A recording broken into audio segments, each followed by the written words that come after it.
Welcome to the Toffee Blues, where Terry, Owen and I are here with another player review for this season. This show revolves around a player who has plenty of ups and downs this season, both on and off the pitch, and that is, of course, our newly signed Italian starlet, Moise Kean. Terry, we'll start with you on this one. What have you made of Moise Kean this year, both on and off the pitch? On the pitch, obviously slow start. Needs time to adapt to the league. Like I know everyone bangs this drum, and people who are not as taken with Kean must be sick of hearing it. But he is very young. It is a brand new league, a brand new language. He's away from close to his mother, and he doesn't live with her when he's in England. So it's a hard adaptation period. I think everyone, myself included, got really excited when he signed because, he was a high-profile player. Whilst he was young, he made headlines last season by scoring goals, and he scored a particular goal for Juventus. Who was it against? Sampdoria? Cagliari, where he got the races. My mistake. Yeah, Cagliari, or however you say it, because he was receiving racist abuse in the stands, and it was obviously the talk of football for a couple of weeks, because he fronted the racist supporters, and obviously there was other stuff around that, like one of his Juventus teammates, Bonucci. I thought that was well out of order, to be honest. So the point being, he was quite a high profile signing. He was, he's one of Europe's most highly thought of young players, young striker. He's done well in the limited football he's had at a big club. So people thought, he's going to come here and he's going to, it could be another Lukaku, young player who sets this league alight. And it obviously doesn't work like that for every player. I think Lukaku was a bit of a fluke, a bit of a one-off, like a beast who comes in and tears it up as soon as he's playing. Whereas Kean, he's had times where he does look like he's struggling with the intensity of the league. I think the defenders here are a lot faster than they are in Italy. They're a lot fitter as well, so he can't come off the bench and just burn them off like he did in Italy. And obviously, he's gone from being a young player at a club with superstars like Ronaldo and what have you to being a high-profile player himself, and what's expected of him has been something he's had to get to grips with. We off the field, we don't really know the full story. We know that he was dropped for a game against Southampton because he was late for a team meeting for a second time, and then obviously most famously he's been reprimanded by the club for breaking lockdown rules during the COVID-19 lockdown. But the Athletic article about him, a few days ago at the time of recording, sort of shed a bit more light on that he's been very apologetic. He didn't realise he was breaking the rules and what have you. There's opinions you can have on that as well, whether that's 100% genuine or not, I don't know. But he's doing, by the sounds of it, what he should be doing. He's getting his head down. He's apologised to the people he should do, and he's just looking to move on from it. And yeah, I think he's just going to need that commodity that's not in high supply in any football club in the Premier League, which is patience. It's going to take time. He's not going to, do it straight away. He is only very young, but we're now fortunate that we've got two strikers ahead of him who are doing the business, so we can probably afford to be patient in that one area of the field because we've got other players who are performing. In recent years, we've had no one performing, so we couldn't be patient with any young players. We needed them to perform straight away. Yeah, I think that's the real positive of it all. Like you say, the pressure's off him now. We haven't had this we're kind of spoiled for choice up front at the moment with strikers, which is not something you can say for a hell of a long time with Everton. You're probably going back to the time when we were playing like maybe Yakubu and Andy Johnson together. That was probably the last time we had more than one good striker to play. And, that's over a decade ago now, so it tells you about the problems we've had with strikers in the last decade. But yeah, he's certainly got ability, there's no doubt about that. I was there unfortunately at the Newcastle game when that happened, but he scored his first goal that game, and I was thrilled for him. He put in a fantastic performance in that game, and it was just disappointing that what happened at the end of the game, and it sort of undermined the spotlight should have been on him that game, and ruined it a little bit. But obviously, he has got his first goal for us, which was a big sort of monkey on his back, and he's got rid of that now. And it's all about kicking on when the season resumes. Hopefully, we can see him back a couple more before it's over. It does look like the season's going to resume at this point, and obviously, it'd be nice to see him get more than just the one. I don't think that'd look too great, even in his first season, to have only scored once. I think he could do with a few more goals to his name by the time this official season is through. As for the off-the-pitch situation, what's your take on that, Owen? What did you think? To an extent, I really hate looking into footballers' private lives because I look at it in the sort of way that I don't think it's anything to do with anyone else other than the footballer. Okay, looking at what he did, breaking lockdown rules, it doesn't look great, but so many other footballers have done it. It's a poor move from him, but maybe if he didn't understand sort of the realities of the situation with lockdown, you could kind of say that maybe if he'd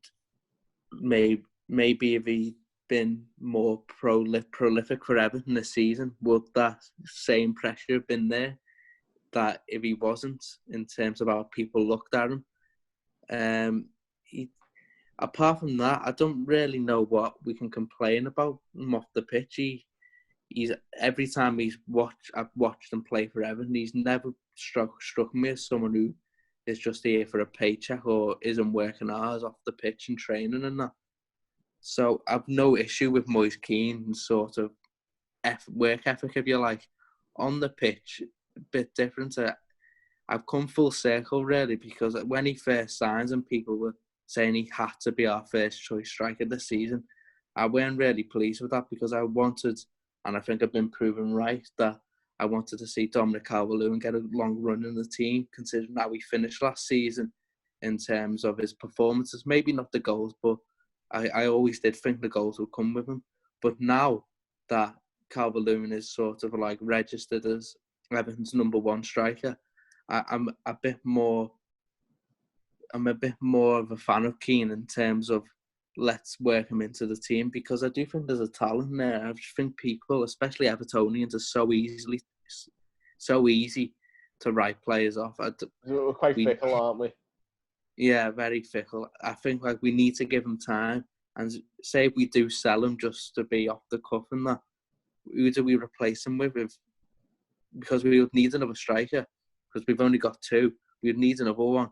Cenk Tosun's useless, and Umar Nias is even more useless. He's useless as well. So we'd need to buy another one. Why would we do that with such the pressures of the market at the moment, when you've got a young striker there who could develop into a top striker, and then you'd have 3 top strikers? For me, that would make no sense. I'm just looking forward to see how he takes on the challenge now with the scrutiny he's had, to see how he sort of deals with it.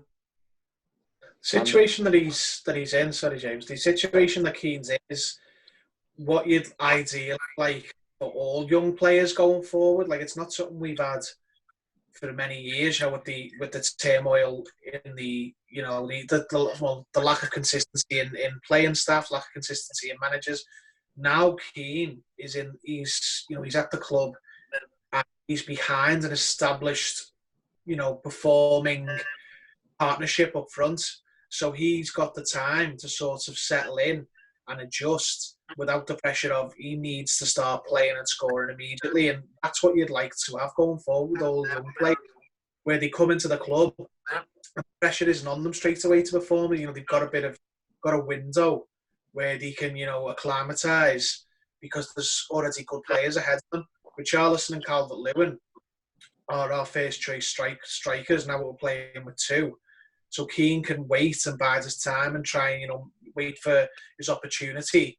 Whereas previously, Owen talked about it then, people wanted Kean to come in and be our top striker straight away. And I think that was because people had a lack of faith in Calvert-Lewin, which, to be fair, at the time was a lot more justified than it is now, even if, whether it was justified at all. because he was playing up front by himself and he wasn't, being utilised properly.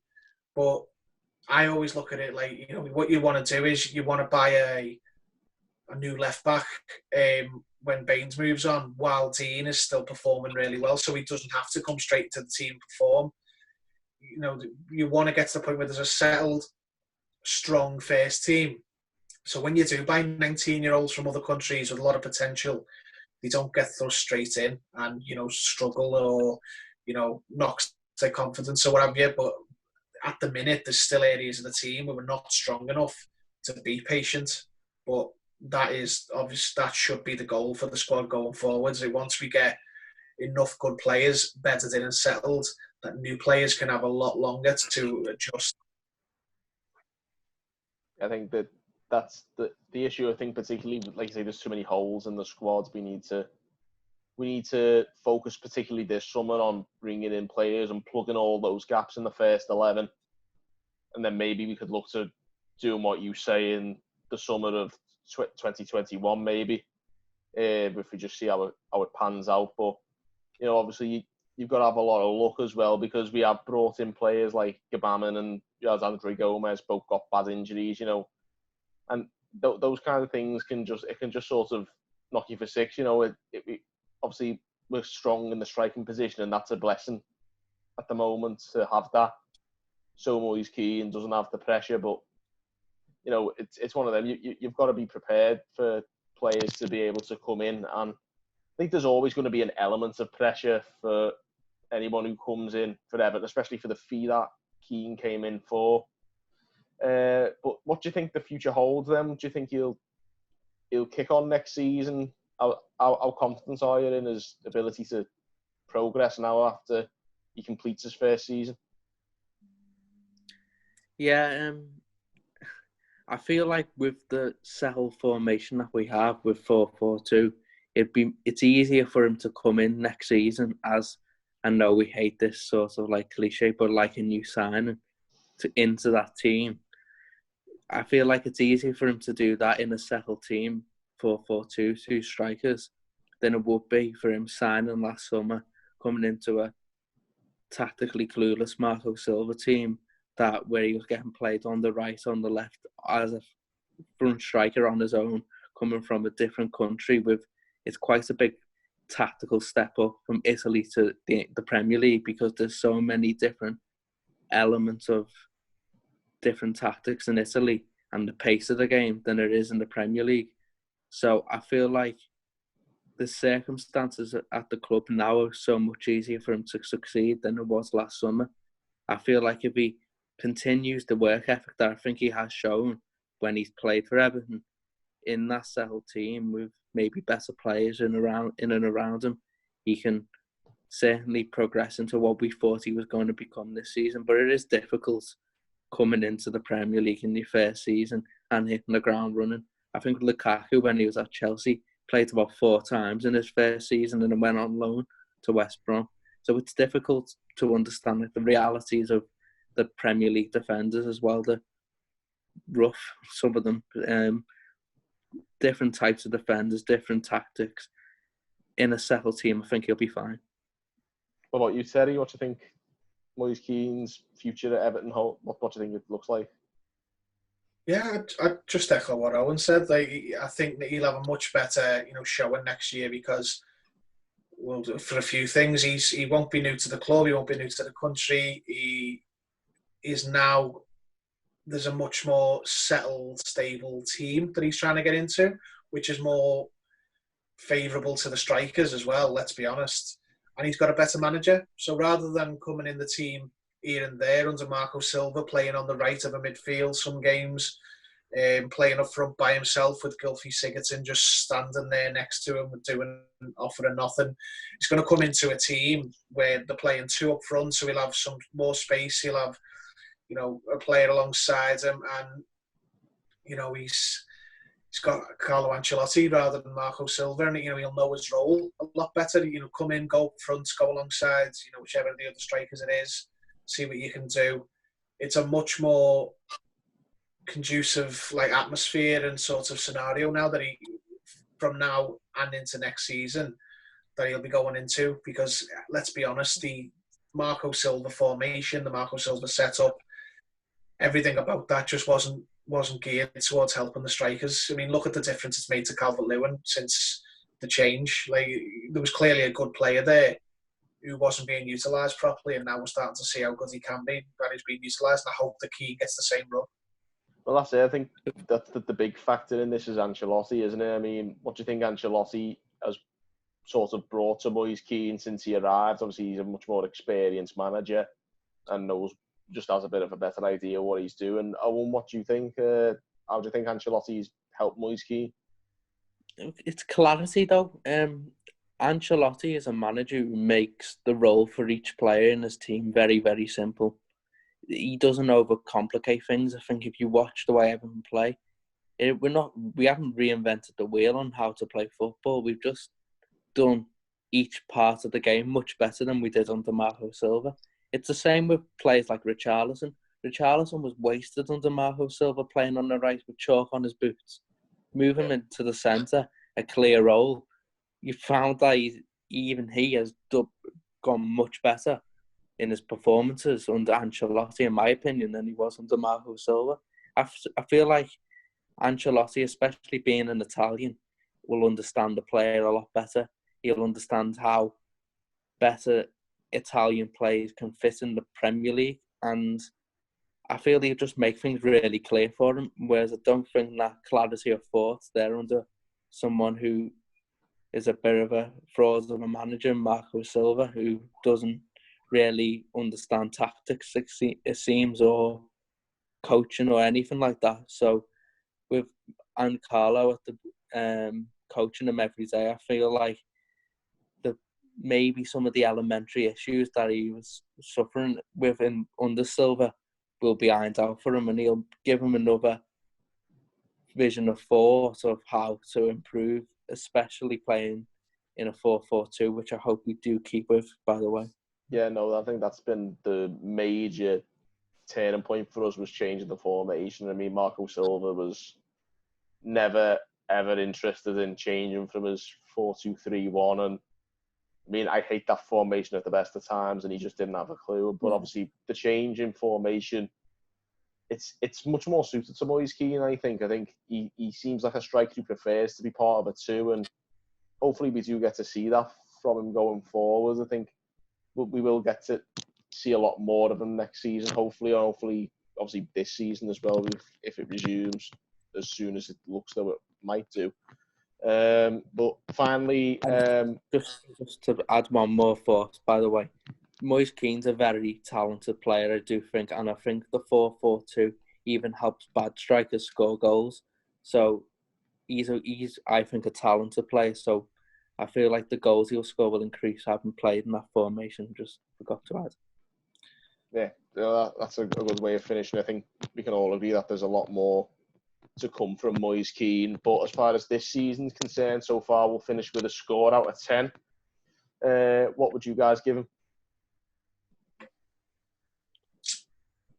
5 out of 10.